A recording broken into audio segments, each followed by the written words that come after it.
Well, on this episode of Polishing the Bird, the Mockingbird that is, we're going to work on putting the windshield in. Either I've already got it in as the clearest piece of glass or it's just not there yet. Now, installing the glass isn't the biggest or most difficult or challenging thing, but there's a few things you'll want to know before you do that or put that in there, or what you use to put the glass in with. So I didn't do any videos on installing windshields because, well, I just never did before. And I'm going to have my assistant actually help me with this one because it's not really a one-person job in all seriousness. I've done it, but really to get it to look good and work out, I'm going to actually get some help. So, sure, first things first, get you the steps up to the point, and then we'll get my assistant and we'll put this glass in. Make sure it needs to be done first. First things first, the window channel must be clean of rust and debris for a good, long-lasting seal, or a chance in heck of it actually sealing. So this has all been sandblasted, epoxy primed, and I've actually got the blue color of the interior sprayed on the window channel because the convertible, by the way, that's exposed when done. I learned that the hard way one time. So some people go with body color, but I went with just interior color because the trim on here is going to be blue. So that was just what I did. So FYI, if it's convertible, paint that the best your likings. Now, the other thing is, on convertibles, the window trim clips are screwed in. They don't use the studs like a coupe. So you'll never get a screw in there if the glass is in the way. So that's a must. Those must be all in good shape and in location prior to installing the glass. Same as this side trim piece here. It's actually secured by screws here and down here. So that needs to be installed on convertibles prior to windshield installation. Coupes, not so much. Just they actually use the little studs you can actually snap the clips on. So you could technically sneak the clips in after the glass is in, but kind of find out you start pushing on it and the stud snaps off, now you're in trouble. So I would probably say go ahead and install all your trim clips prior to the glass. That way you know for sure your chrome trim is going to stay in. You've got to take the glass back out to come back and repair it. And if you did have to repair it, well, convertible, pretty self-explanatory. You just drill a new hole slightly over, fill in the old hole, and run a screw through it. That's pretty easy. Now, a coupe, you could do the same thing, I suppose, and screw the trim to it. Or you can buy these little stud kits here that actually have a little Phillips head and then a shoulder. And these will actually simulate the same dimensions and size of those welded-in studs in the window channel. And I bought this clip kit here, which came with a bunch of clips and screws because the whole top, all those clips are rusted and junk. So I had to buy a kit anyway. The side ones are still pretty good, so I reused them. The next thing is down here on the bottom of the window. I've got these snug right now, but this is what the glass resides on because I'm going to use the butyl rubber rope as like they did back in 1969. Now, I know, hold on, everyone's got their opinions on that, but let me express my thoughts. You can go from there. But the butyl rubber never cures, so the glass will want to keep creeping down possibly. So this kind of gives you a way to actually stop the glass removal. I got one there on each side. Now these are the originals, just sandblasted. I use that zinc colored basic chrome paint to make them look pretty again. Now let's talk about the glue or adhesive or how you're going to secure your glass. The butyl rubber works fine. It actually is a nice, clean, round bead, and it's almost beginner user friendly. All you got to do is unroll it. About 15 feet of butyl rubber, and you're good. And you lay the glass on, a little bit of pressure, you'll see it seal all the way around. You are good to go. That works on this 1969 car. That Crapalanch and the Nissan out there, you must use urethane, the glue, caulking gun stuff, because that glass is actually part of the structure of the vehicle. So it is needed for that glass to be secured in the frame. This car, nope, don't gots to be. So that's why I'm going to use the butyl rubber. Plus, if I do make a mistake, you guys know even the 50-year-old butyl rubber, you can actually kind of peel it off, roll it off, and as long as the paint was good, it does no damage. So I would say for beginners, butyl rubber is cleaner and easier to lay in here and make it look nice. And if you make a mistake, quick to clean up. The urethane comes in a caulking tube. You got to keep that nice and steady. If you don't have those electric guns, it goes like this, narrow, skinny, and it just globs up. I did my TransAm with my assistant, and she's never been happy with the looks of that windshield. So I'm going to give her an opportunity this time here. She's going to help me with this one, and we're going to get it in right the first time. And as for the glass out here, this is actually I believe, the original windshield to this car. It actually has the PPG stuff here in the corner. I don't know if you can make that out on camera or not, but I assure you the PPG symbol is there. Now what I did is this glass, of course, it's really smooth and clean because the secret to that is quad 0, 4 zeros, steel wool, and you can rub all the paint, bug, debris, stains right out of this glass and ready to install. So this glass is cleaned and ready. All right, and the first thing we're going to do is do a dry fit here of the glass. and see what it looks like to make sure I got no weird gaps and a couple other things. Now, I don't necessarily trust those suction cups 100%, but that's what I got right now. But I'm going to show you now. I've got this kind of laid into place. Now we can adjust the height of the glass here on both sides, make sure it's right. And the other thing I've messed up on before is don't run that butyl rubber on the corner of that dash. Let me show you. All right, what I want to show you is this right here. That is the edge of the dash. Don't run that butyl rubber right below that, because it'll actually then be exposed just above the chrome trim. Then you got to look at that every time you walk by the car. I hate it. So the idea is to keep it as low as possible. So how do you know where to put it? That's kind of what we're going to do a dry fit here on the glass. We're going to get everything adjusted, because you can see I can move this thing up and down and move the glass up or down. And at this point, we're sitting a little bit low. It's not really making good contact. You see that gap gets real wide, especially when it gets to the driver's side. So I need to definitely raise up the driver's side glass and this one up just a bit. Then once I'm happy with the glass, what I'm going to do on the dash, I'm going to make some dashes so I can mark the bottom of the glass. And then I know then when I go to put my seal in or put my butyl rubber in, it'll be just above that dash mark. So when I lay the glass in, it'll be as low as it possibly can be, then hope that it's not exposed above the chrome trim. Now, the problem with that urethane crap is, I shouldn't say it, the urethane stuff is when you start putting it in here, it smears and moves around. And it doesn't leave a real clean edge. So if it even does get exposed, it looks sloppy.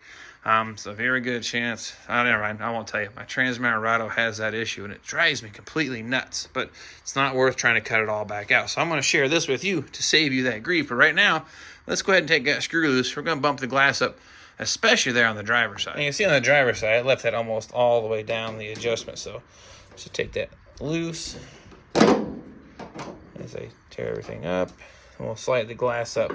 I'm not sure how I'm going to do that and hold the camera at the same time. So let me get this adjusted up. So you get the idea. We can move this glass up higher to say about there where it's almost touching those clips. And I feel that would be a good contact then for our seal all the way around. So I'll slide this up and snug it into place right about there. Now we got our glass in a more gooder spot. Got where the height we want it. Now we're going to cross the bottom of the dash and do our little dashes.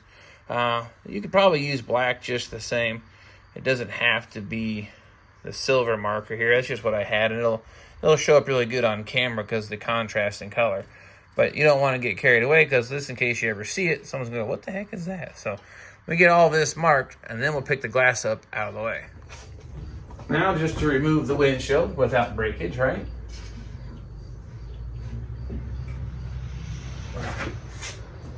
Yeah, that still makes me a little nervous. Now, I probably put more on than I needed, but you get the visual now. So if I didn't have that on there and you started to lay this stripping on here, you kind of get lost maybe in translation where it goes. Now, on the vertical post, just on the inside of that radius there, be fine. Come around the corner here, maybe a little extra here because a little bit of a dip, and do the same thing all across the top of the windshield channel. So I'll work on now just basically unrolling this, and you just stick it. Now, I like to start and stop here in this corner. If it's any place that I want it to leak, it would be here, but I'll bring the vertical side down lower and then bring the horizontal side up to it. That way, if any water does ever get down the glass, it just keeps running down and out.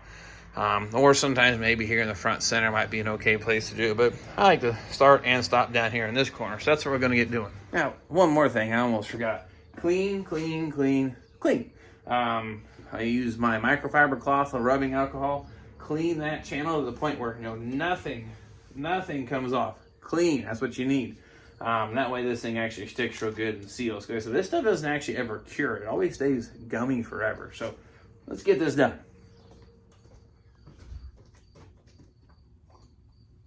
Just walk down the driver's side. Like I said, I'll bring it in. Right there. Just go. Bloop.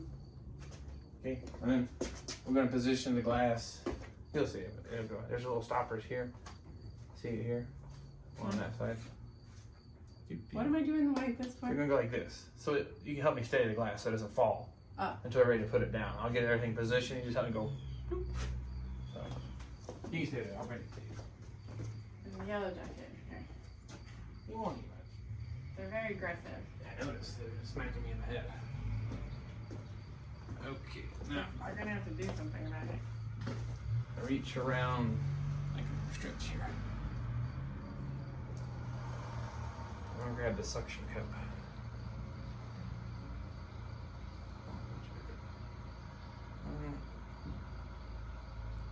Take it towards. Oh, that looks really good. I think it There's goes. down There, yeah, it goes right against that stop right there. That's it. Look, doesn't it look a whole lot better than the last time I did this? Yeah. It looked all nice. So I just push it in place now. That's it. Okay. Thank you. Hey. How are you? You're the best. You're the bestest assistant ever in the whole wide world.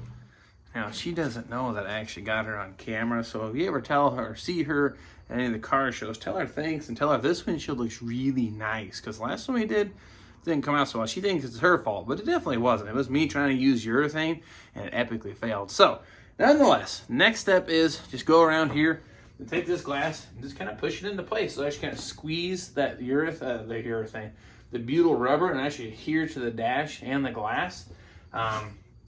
That way it ensures a good seal, especially across the top. So I'm gonna work on just kind of basically going around and pushing it into place. You'll kind of see it squeeze out. You'll see it seal to the glass and the dash, and then you're all done. I'll see if I can get it to show up on camera. What you want is, you can see there's kind of like a clearish color, and then it turns to a darker color. That's where it's good. Now this glass has delaminated just a little bit here in the corner, so it's not my seal, that's the layers between the glass, but the areas here you see it's nice and dark. Now if you get an area where it looks like here it's a little skinny, you can kind of push that down. Sometimes you can get that to close up, but it's making contact, so it's sealed. But the wider the seal, I feel it's a little bit better. And across the top, being that it's tinted, it's hard to see, but you can really see where the glass is delaminated some. But the glass is in such great shape. That was the only issue that I could see, and the trim will cover that up. So, and again, see how much further down that rubber is compared to that bend in the dash? And so you kind of get lost where it needs to go. But this is lined up great.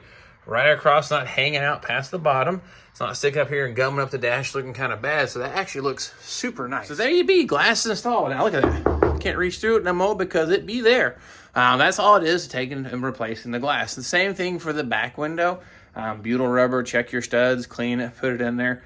Having a system probably isn't a bad idea. Dry fit it, test it, mark it, whatever you want to do. On the rear glass, it doesn't use these little stoppers. It uses little rubber bricks you stack up, kind of like Legos in the bottom corners.